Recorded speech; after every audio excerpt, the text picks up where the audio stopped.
இது ஃபுல்லாக free ID training எப்படி இருக்கும் ஒரு பயமாக தான் சார் இருந்துச்சு. மற்ற கோர்ஸை கம்பேர் பண்ணும்போது 30,000 40,000 போதுல அதெல்லாம் ரொம்ப பெரிய அமௌண்ட்டாக இருந்துச்சு. கோச்சிங் கூட எக்ஸ்பெக்ட் பண்ண இந்த அளவுக்கு இருக்கும்ட்டு ஒரு ஃப்ரெண்ட்லி என்வரன்மெண்ட்டாக இருக்குது. ஃபைன் எல்லாரும் சேரலாம். அண்ட் இவங்க வந்து ஃப்ரம் த ஸ்டார்ட் சொல்லி கொடுக்குறாங்க.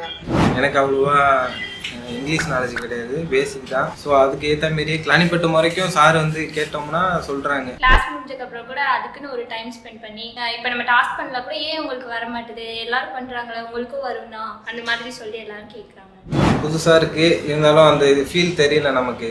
ஏன்னா கொஞ்சம் பேசிக்லேருந்தே சொல்லி கொடுக்குறாங்க. எடுத்தோடனே போயிட்டு ஒரு கம்ப்யூட்டர் படித்தவங்களுக்கு அது ஈஸியாக இருக்கும், பேசிக்கில் உள்ளவங்களுக்கு அது கஷ்டமாக இருக்கும். ஆனால் சார் அந்த அளவுக்குலாம் கஷ்டம் கொடுக்காம எல்லாருமே ஒரே தாட்லேயே கொண்டு போகிறாங்க. நமக்குன்னு ஒரு ஐடி கார்டு, அட்டெண்டன்ஸ் எடுக்கிறது, நம்ம லீவ் போட்டால் கூட கேட்குறாங்க. இங்கே எதுவுமே ஃபீ எதுவுமே கிடையாது. அண்ட் மெயின்டெனன்ஸ் ஃபீ மட்டும் தான் வாங்குறாங்க 5,000 அதுவும். ஸோ எக்ஸ்ட்ரா சார்ஜ் எதுவுமே கிடையாது.